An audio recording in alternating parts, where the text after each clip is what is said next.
시청자 여러분, 안녕하셨습니까? 주님과 함께 5분 묵상의 시간을 갖겠습니다. 오늘은 누가복음 5장 말씀을 묵상합니다.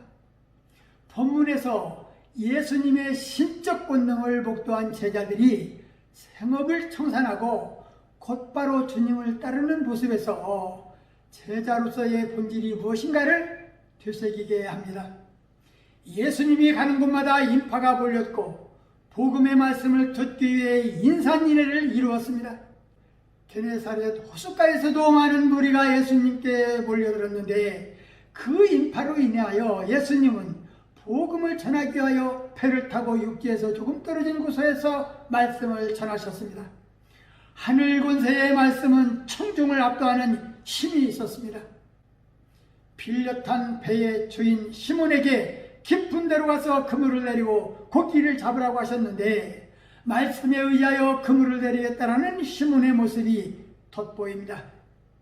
그는 고기 잡는 선수였고 갈릴리 호수에서 잔뼈가 굵어질 때까지 고기를 잡은 어부 출신인데 밤이 맞도록 고기를 잡기 위하여 여기저기 그물을 내렸지만 헛수고만 했음을 고백하면서 예수님의 말씀에 순종한 결과 그물이 찢어질 정도로 많은 고기를 잡아 2배에 가득 넘치게 됐다고 했습니다.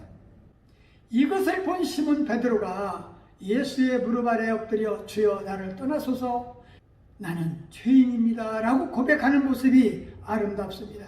과연 우리라면 그런 고백을 할 수 있을까 말입니다. 예수님 때문에 고기 많이 잡아서 좋고 감사하다는 이야기만으로 좋겠을 것이련만 베드로뿐 아니라 시몬의 동업자 야고보와 요한도 놀랐고 무서워했습니다. 야고보는 질투심과 명예욕이 강한 인물이었습니다. 이는 제자들의 집단에 소속되어 있지 않는 어떤 사람이 예수님의 이름으로 귀신을 쫓아내자 그 일을 못하게 하고 예수님이 메시아 왕으로 등극하면 가장 높은 자리에 앉게 해달라고 청한 데서 알 수 있습니다. 또 예수님이 붙여주신 보아너게라는 별명에 걸맞게 성격이 불같이 급하며 사마리아에서 예수님이 댕대를 받으시자 하늘에서 불을 내리게 해서 그들을 살라버리겠다고 말하기도 했습니다. 예수님께서 변화산과 겟세마네 동산 등 중요한 장소에 베드로 요한과 함께 야고보를 따로 데리고 가신데 장차 그에게 주어질 특별한 사명을 예감케 합니다. 결국 그는 헤롯 아그리빠에 의해서 12제자 중 가장 먼저 순교당했습니다. 베드로는 자신이 예수님 앞에서 죄인임을 고백했는데 이 고백이 그들이 예수님의 제자가 되는 표석이 되지 않았을까 생각됩니다. 예수님의 좋은 제자가 되려면 자신의 일터에서 땀 흘리며 열심히 일하는 사람들을 제자로 삼으셨습니다. 다른 사람들과 팀을 이루어 일하는데 익숙한 사람이었습니다. 모두 예수님의 부름에 즉각적으로 순종한 사람이었다라는 사실입니다. 어부의 사명은 고기 잡는 일 이외에는 다른 곳에 정신을 팔면 안 됩니다. 비린내도 감수해야 하는 비린내도 감수해야 하고 그물을 항상 준비해야 합니다.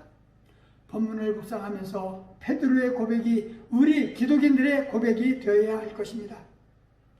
예수님 앞에서 죄인임을 고백하는 용기와 자세 말입니다. 베드로가 예수님의 수제자가 된 것은 그의 아름다운 신앙의 고백에서 온 것을 기억해야 할 것입니다. 말씀을 상고하며 기도하며 묵상의 시간을 마치겠습니다. 좋으신 하나님 아버지, 누가복음 5장 말씀을 묵상하면서 시몬 베드로가 예수님 무릎 아래 엎드려 가로되 주여 나를 떠나소서 나는 죄인이로소이다 고백의 말씀을 하셨습니다. 부르심을 받은 베드로는 모든 것을 버려두고 예수를 쫓았습니다.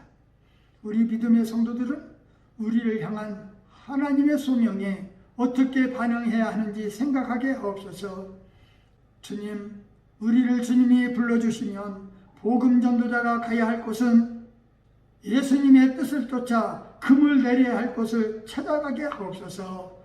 전쟁과 핍박받는 곳, 기근 등으로 고통받는 자들에게 그들로 하여금 참된 안식을 전하는 곳과 불의와 죄악이 가득한 곳, 다시는 소돔과 고모라의 멸망이 재현되지 않기를 기도하며 말씀 듣고 나아가게 하옵소서.